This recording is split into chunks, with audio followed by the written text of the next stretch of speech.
Flosstube. Welcome back to another episode of Cindy's Adventures in Stitching. I've had a cold, and so I may sound a little froggy, so I apologize for that. But it is the Sunday before Thanksgiving of 2023. Today's episode is all about freebies. And we're going to start with some freebies that I found in Country Living magazine, of all places. We were on vacation and this isn't like a free sailboat that winds up costing you $10,000, is it? No. Now you do have to buy your thread and you do have to buy your cloth. See, there's always a catch. There's always a catch, but the pattern is free. And so I did some more investigating after going to the Country Living website.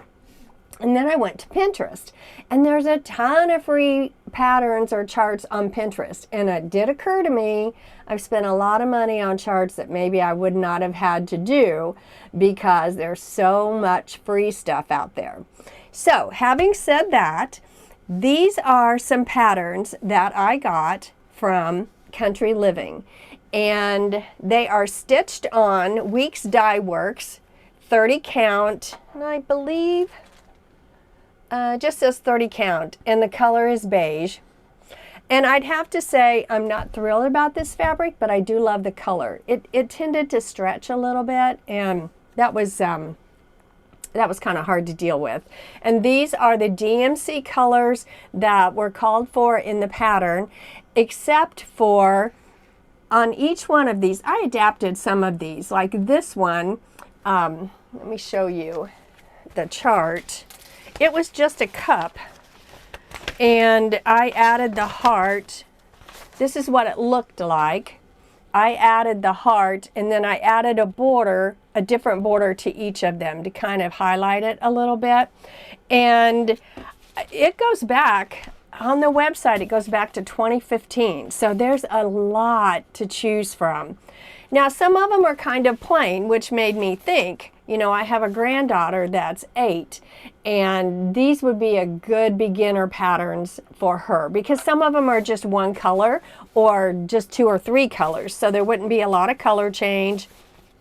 Anyway, I would definitely encourage you to check out the Country Living, and we'll put the website up on the screen also so that you can see. But they had lots to choose from, and that was fun and nice.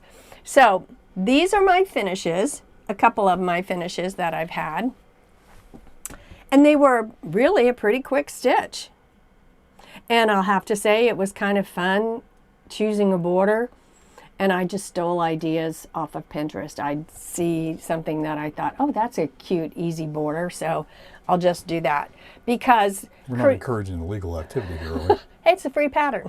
Okay. And Pinterest is free, so I think it's good.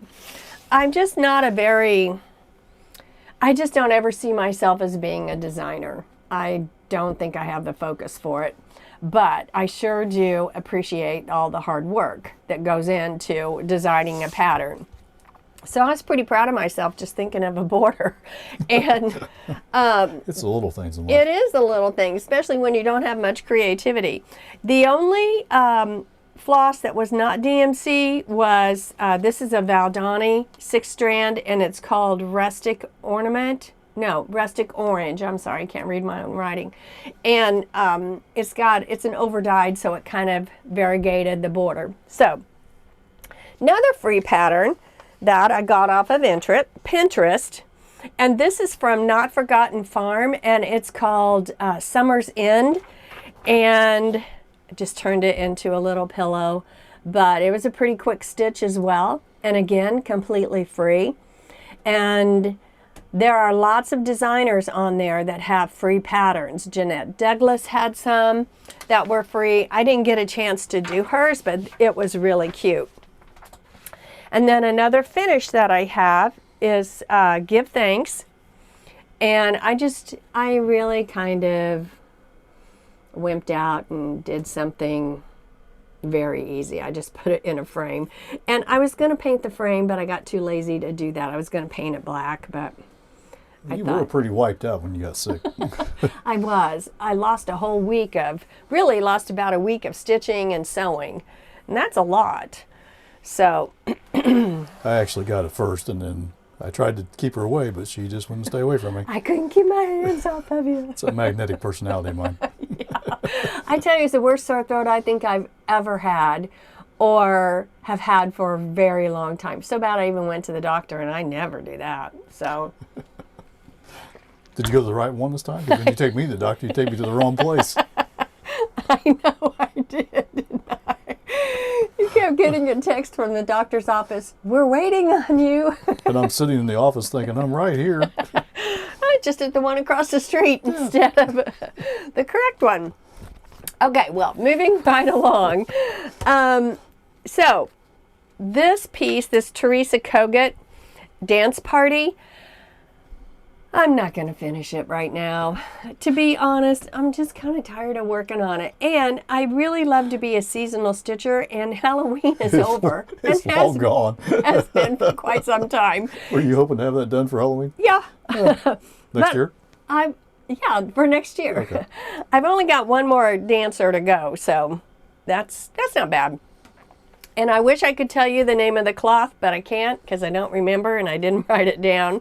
But here's my floss, and it's a combination of DMC and Weeks Dye Works. And I would say this, if I were going to design a pattern, here's what I wish designers would do. I wish they would say how many skeins of the floss that you need, because I got halfway done with this, and I'm not criticizing, I'm just offering a suggestion.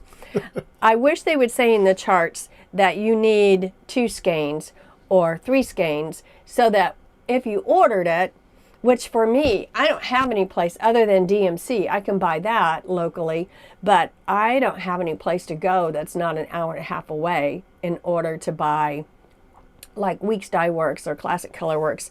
And so I have to order it. And if I'm placing an order for a new chart, I don't want to have to place it twice, because then you have to pay shipping twice. And I'm kind of a tightwad.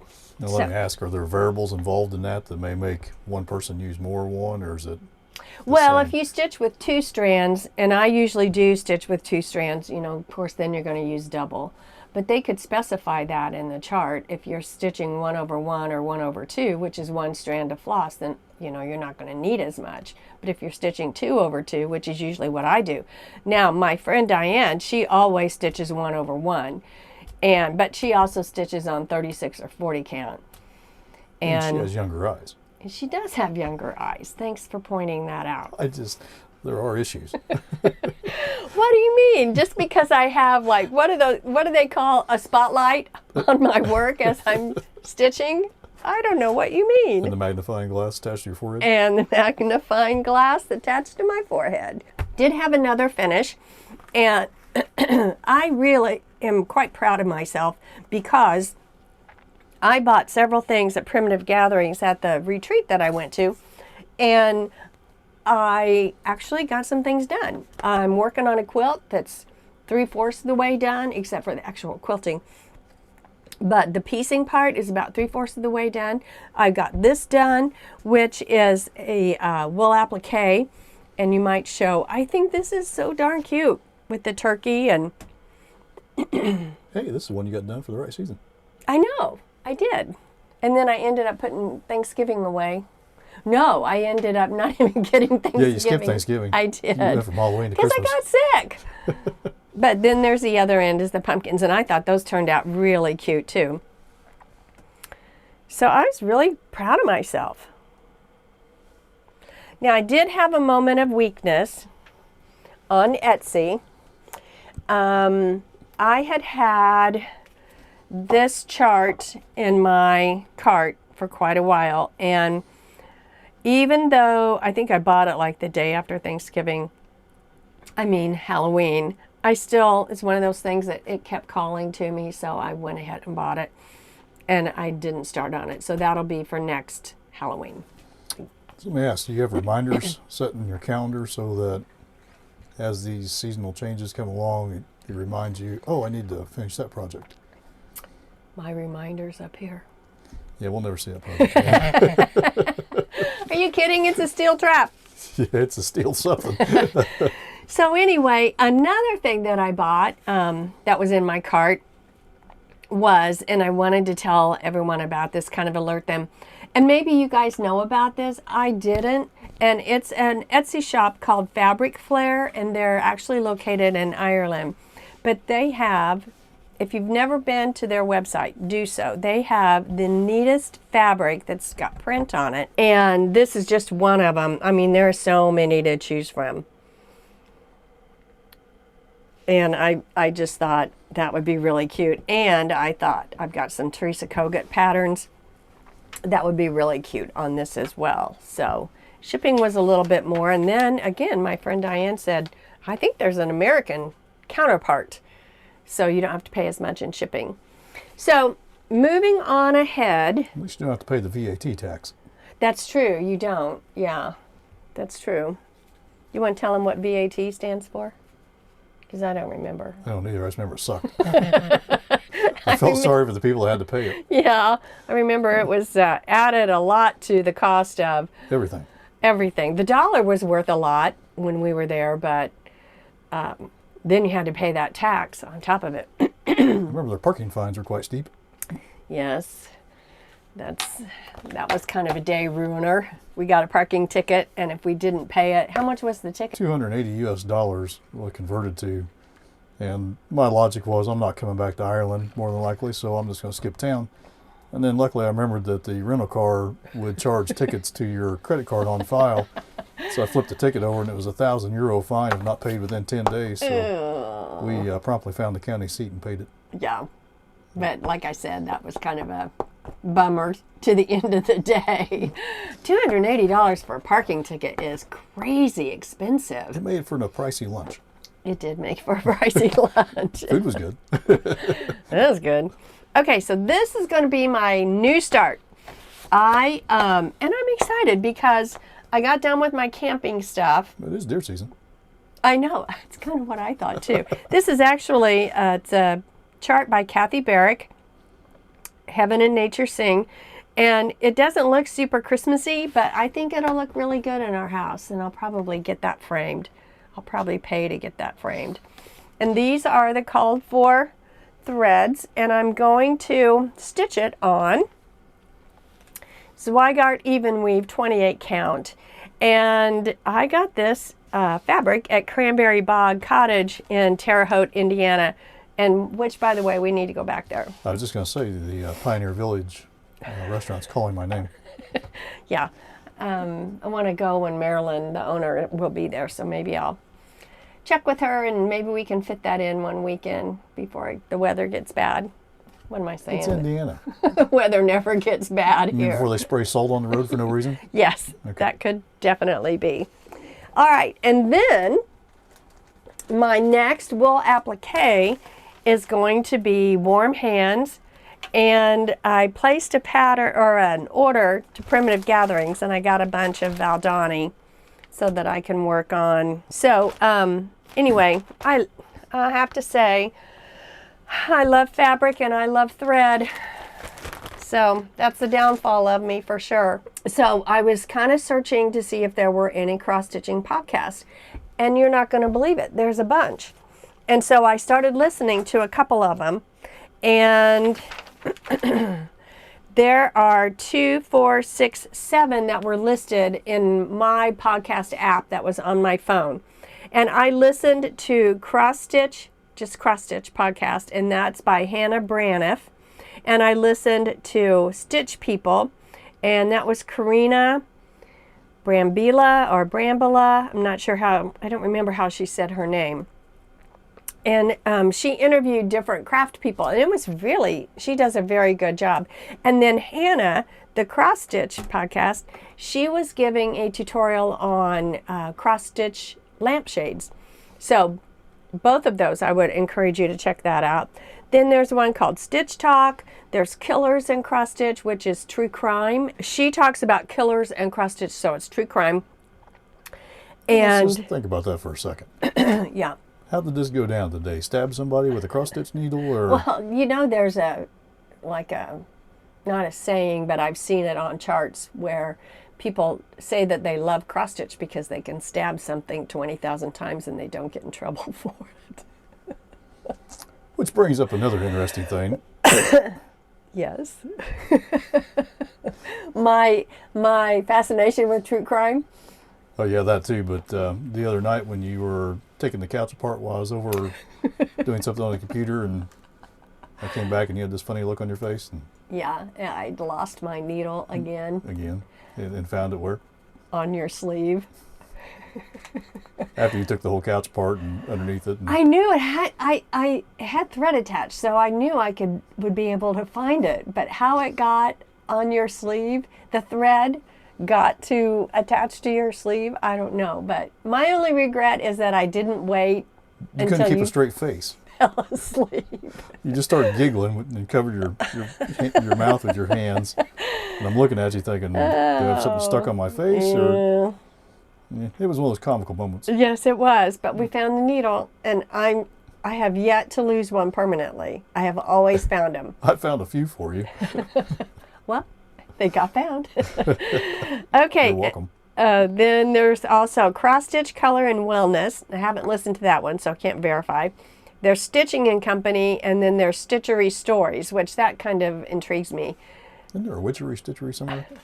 I think that's the name of a shop in Wisconsin. Wisconsin, yep. Yeah, but we didn't. I think it was closed. Yep. Yeah. We went there, but it was closed. Yeah, we went there, but it was closed. Okay, so I want to show, the next thing I want to show is I have three finishes for quilts. And two of them were the blocks that I bought at an antique mall, and I thought, I'm going to make small little quilts with these, and I actually did it. And then I practiced on the long arm free motion, and so I want to show you, one is a stitch in the ditch, and one is like a curly Q that I just kind of made up, and it totally changed the looks of those quilts. So let's show that. So here is the red, white, and blue one. And I just kind of free motion some squigglies. And free motion on a long arm, there's a big learning curve. And I tried to individualize the blocks. I tried to make those smaller than the squigglies on the outside of the block. And it was really fun to do, and I enjoyed it, and I just realized it's going to be a while before I'm proficient. So this one is kind of the autumn one, and I did this with a stitch in the ditch. And I used a ruler in order to keep my line straight. And I can't really say that I did, but... Were you drinking? I know. I should have been called the drunkard's path or something. But when I place them side by side, it really does change the looks of the quilt. The stitch in the ditch is just... Definitely gives them more character. This one, I think, gives more... I like this one so much better. And I was always kind of a big fan of Stitch in the Ditch, but... It kind of looks like something my grandma would do. Thanks for comparing me to your grandma. I love that. She was a lovely lady. Uh-huh. You just best not say any more. But it was fun, and I can't even tell you how proud I am that I got those done. I'm tickled to death. And I think I've only got one block left, maybe two, that I didn't use. The other thing I want to show you is I tried something called a collage quilt. And I had never done anything like that before. You buy a panel and you use something called pattern ease, and you attach background fabric. So you put your panel on top of that background fabric, and then you cut out from other fabric things to put on the the quilt.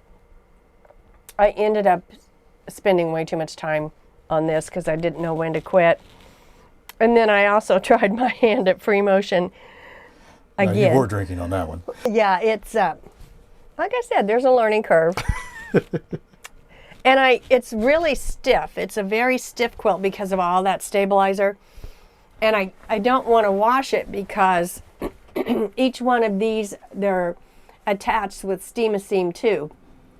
So they're not, I think it'll probably fray if I tried to wash it. So it's just going to be a stiff quilt. It'll be like for a wall hanging. But it was something I wanted to try, and it was fun. And again, I got it done. So Hey, that's the important thing. So you were on fire there for a couple of weeks. I was really getting after it. I was feeling good, and I wasn't babysitting much, and it was nice. I think the weather wasn't real great too. I don't like to stay inside, and so if the weather's nice, I'd rather be outside. But Well, we know it wasn't because of rain, because it hasn't rained. I'm telling you, we are so dry. I don't know if it's all of the Midwest. I know it's all of Indiana, but I don't know if it's all of the Midwest. But makes me fearful for the farmers for next spring. Maybe we'll get a lot of snow this winter, which is, I know a lot of people don't like that because they don't like snow. So I don't want to offend anybody, but we love snow, and that would make us very happy if we got a lot of snow. And the other quick little thing is I may go back to work for a semester because school had called and said they have a maternity leave. So that will really put a dent in my stitching and my sewing. But you know what they'll have to look forward to, though? Money? Yeah, that and snow days. Oh yeah, I'll be praying for, I'll be doing the snow dance, won't I? You've done that since 2018. I know I haven't. Okay, so very quickly, want to say thank you to some new subscribers. Tanya Garrison, Irene Patter, Sherry Eccles, and then some ladies that also have Flosstubes, and they are I Just Want to Stitch, Patchy Pony Stitcher, Asbury's Echo Stitch, Paula P, and Lazy Linda Crocheter. I love these unique names. They crack me up. So check out their Flosstube if you want to. And then a book I'd like to recommend is called Gone to the Woods, and that's by Gary Paulsen, and it's his autobiography. He wrote the book Hatchet.